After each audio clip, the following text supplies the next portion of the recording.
Bueno, ¿qué tal?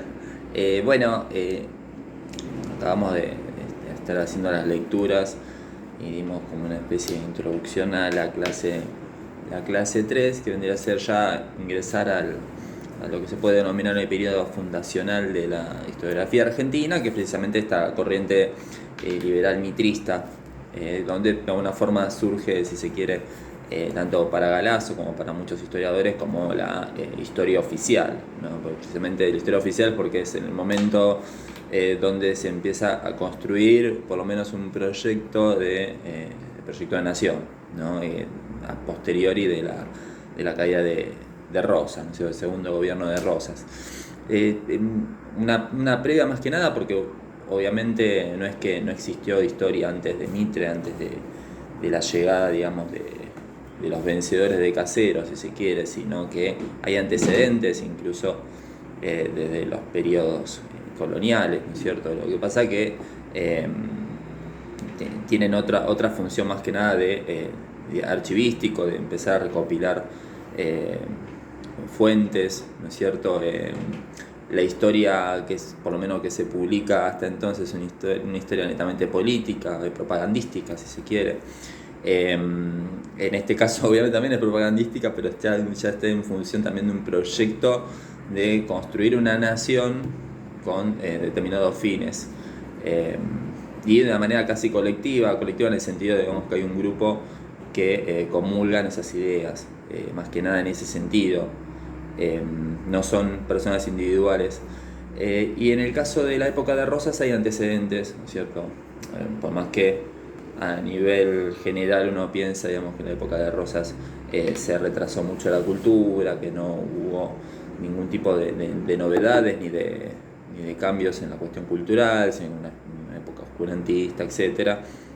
Obviamente sabemos que en el caso de ustedes y nosotros sabemos que no es tan así, que nunca es ni blanco ni negro. Es más, en la época de Rosas hay una figura que es clave, que es discípula ni más ni menos que de Giambattista Vico, el italiano, napolitano como era él. Y estamos hablando de Pero de Angelis.